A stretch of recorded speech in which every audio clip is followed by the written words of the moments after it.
Mungu ni mwema kila wakati. Asubuhi ya leo, Mungu ni mwema mpenzi mtazamaji. Salamu za Kalvari katika jina la Yesu Kristo.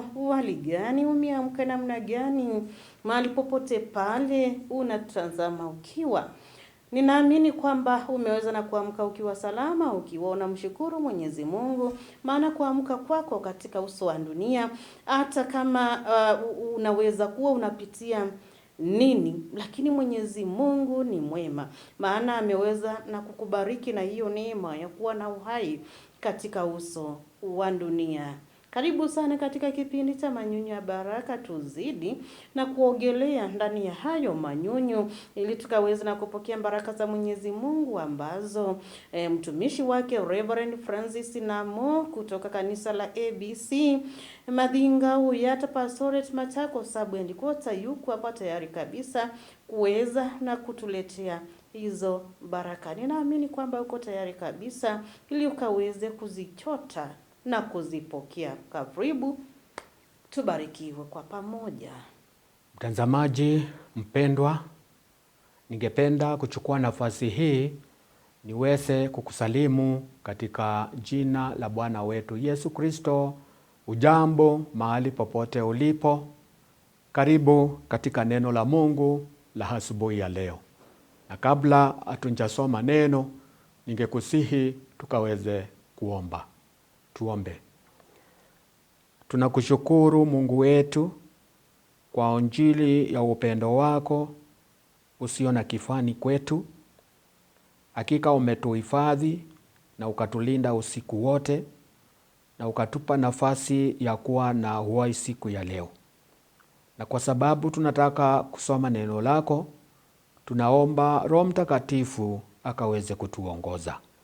Tubariki zizi zote, na ni katika jina la Bwana wetu Yesu Kristo nimeomba. Amina. Mtazamaji, nilipokuwa nikianza siku ya jana, tuliweza kujua ya kwamba ni wakati mzuri wa kutafakari kuhusu Ukristo wetu, kwa sababu ni wakati wa mfungo ama ile tunaiita Lent season. Wakati huu tunatafakari mambo ya Kristo, tukinyenyekea kabisa na kujishusha chini ili tukaweze kufikia uzima ule ambao tuliahidiwa na Bwana Yesu. Ni wakati unaanza siku 40 kabla ya Pasaka. Kwa hivyo ishaanza na tunaendelea tu. Sijui mtazamaji kama umejiunga na wale wengine wakati kama huu. Najua kama bado utaanza haraka iwezekanavyo ili ukaweze kujikabidhi maisha yako katika wakati huu. Tuanze kwa kusoma neno la Mungu ambalo tunalitoa kwenye kitabu cha Luka Mtakatifu mlango ule wa 13 mstari wa 6 hadi ule wa 9. Tusome pamoja. Akanena mfano huu: mtu mmoja alikuwa na mti umepandwa katika shamba lake la mizabibu. Akaenda akitafuta matunda juu yake asipate. Akamwambia mtunzaji wa shamba la mizabibu, tazama, miaka 3 hii naja nikitafuta matunda juu ya mti huu, nisipate kitu. Ukate, mbona hata nchi unaiharibu?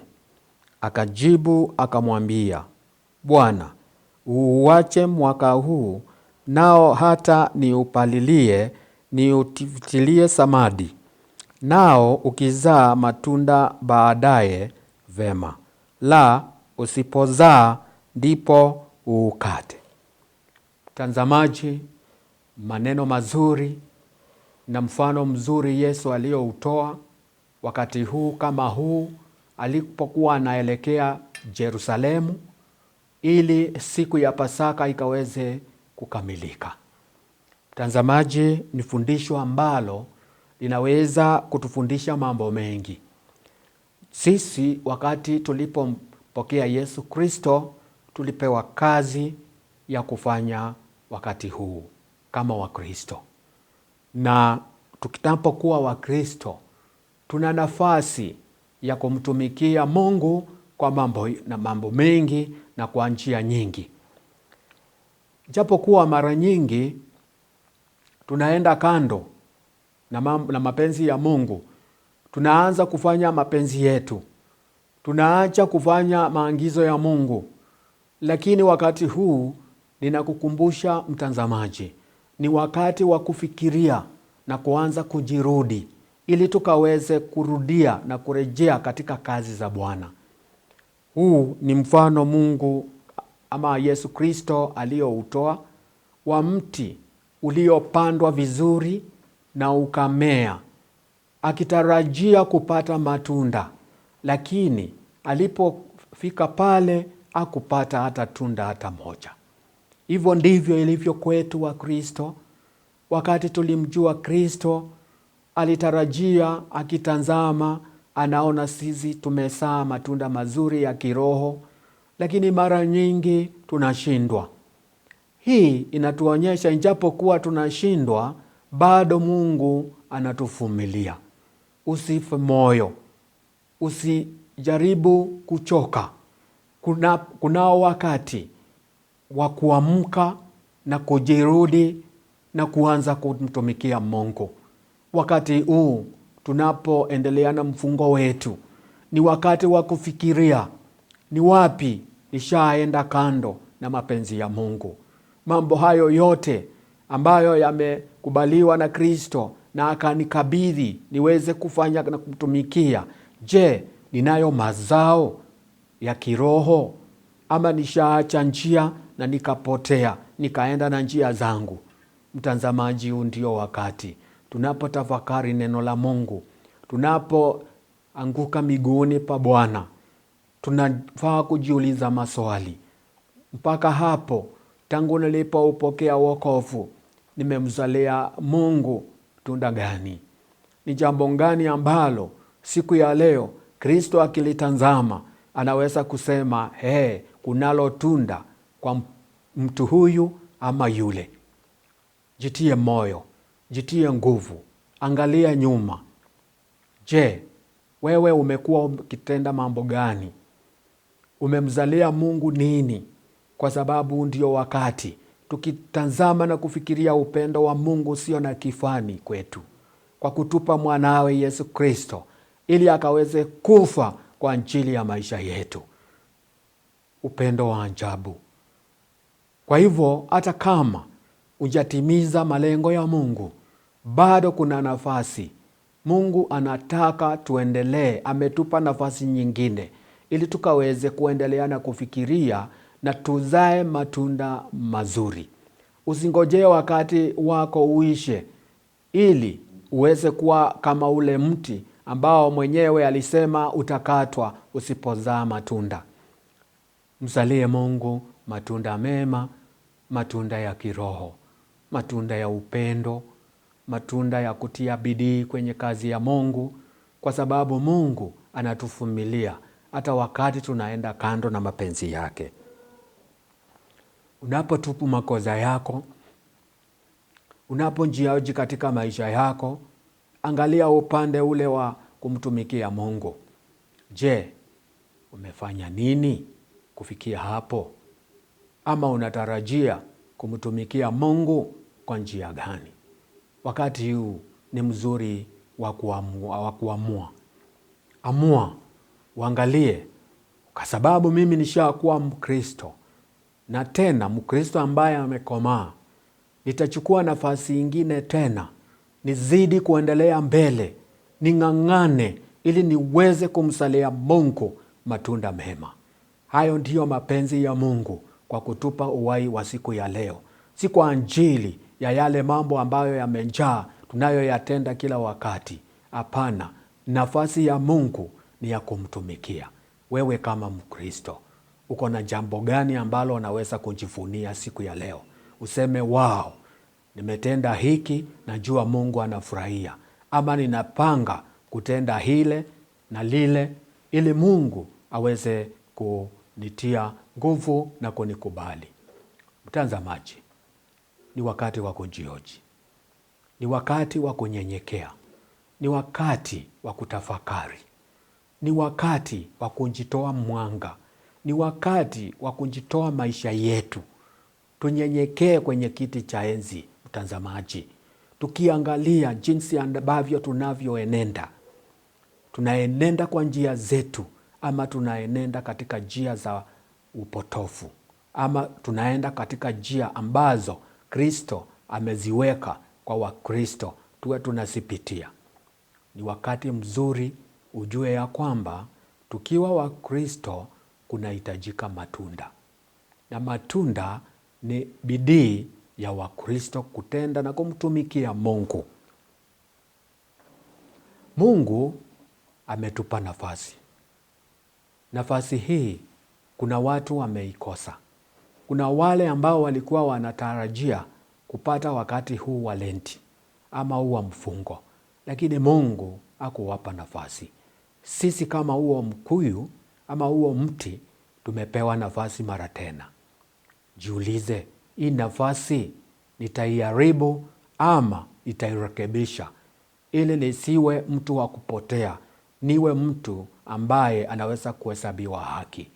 Mtazamaji, jihoji, fikiria, napoamka, napoenda kulala, ujiulize, ni jambo gani ambalo nitalitenda ili Mungu aweze kunikubali. Hayo ndiyo matarajio ya siku kama ya leo. Hayo ndiyo mambo tunayofaa kujiuliza kila wakati. Tunapongojea wakati mzuri ule Kristo aliyetufilia kwa ajili ya dhambi zetu. Mtazamaji, jitie bidii, endelea na kuongea maneno yanayomhusu Kristo kwa wenzako, waweke nguvu, na sisi zote tuinuane na tuendelee na kutenda mambo mazuri ili tuwe na matunda ya kujivunia. Bwana akubariki na Bwana na alibariki neno lake. Amina. Mungu wetu unayetupenda, tunakushukuru kwa ajili ya nafasi hii ambayo umetupa. Hakika tunashukuru kwa nafasi umetupa na mara tena. Japo kuwa kuna nyakati nyingi ambazo tumeziharibu, lakini wakati huu tumejua ni wakati wa kufikiria na kuanza kukutumikia. Tupe nguvu na uwezo wa kuendelea na kutumika kazini, ili tuweze kukuzalia matunda yanayokupendeza. Bariki zizi zote, wabariki watazamaji mahali popote walipo, na ni katika jina la kuu la Yesu Kristo nimeomba. Amina. Mungu anatafuta matunda mema katika maisha yetu.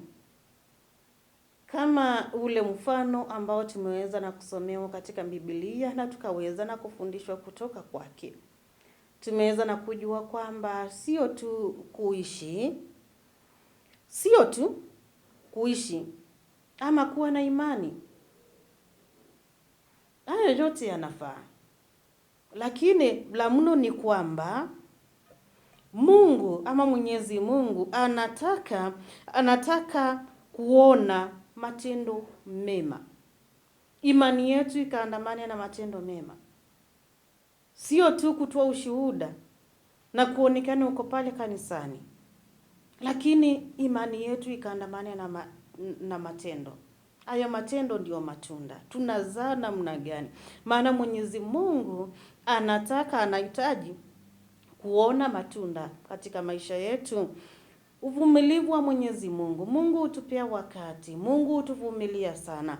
Kama vile ambavyo tumeweza na kuona, yani mtunza shamba. Mungu anatupa tu nafasi ya kubadilika. Hatuangamii mara moja, tunapewa muda wa kutubu. Mwenyezi Mungu asemi kwamba huyu nimemwachilia maana umetenda ili umefanya. Ukitubu, anakusamehe. Bado tu unaendelea. Lakini anatazamia kaweze na kuona matunda mema katika maisha yako. Mungu hutuvumilia sana. Muda una kikomo, wakati ambapo Mwenyezi Mungu anaendelea na kukuvumilia tu, usikae tu. Ni kipindi cha Kwaresma. Angalia vile ambavyo utaweza na kutubu ili imani yako ikazidi na kuzaa matunda mema, ukazidi na kuzaa matunda. Hayo matunda yataweza na kuangaliwa, ndio yatatusaidia hata nasi tukaweze na kupata thawabu. Lakini sio kushinda tu pale ukisema kwamba Yesu amekawia, nilizaliwa nikapata tu ninaambiwa kwamba anakuja, kunini, kuna nini. Fanya uamuzi sasa. Muda una kikomo. Usiendelee na kukawia. Kutubu ni jukumu la mtu binafsi ama kibinafsi. Na hapa tunafaa kujiuliza, maana kila mtu anafaa kujiuliza hivi. Je, maisha yangu yanazaa matunda mema? Wewe unazaa matunda mema? Mimi ninazaa matunda mema? Wakati Mwenyezi Mungu ananichungulia, wakati Mwenyezi Mungu ananitazama, anapata nini? Anapata kuna matunda ama hakuna matunda? Kumbuka kwamba ule mti ambao ulipatikana kwamba hauna matunda uliweza kufanyiwa jambo. Je, wewe unangojea hilo ukaweza na kukatwa, kutupwa, maana una usaidizi? Usingojee hayo. Mungu ni mwenye rehema na anatupa nafasi ya pili, lakini anatarajia mabadiliko ya kweli. Mungu amekuvumilia akakuweza na kukupa nafasi ya pili. Umefanya lipi? Nafasi ya pili ipo. Chukua hatua, badilika, ukaweza na kuendelea na kuzaa matunda mema kupitia matendo yako. Bye bye.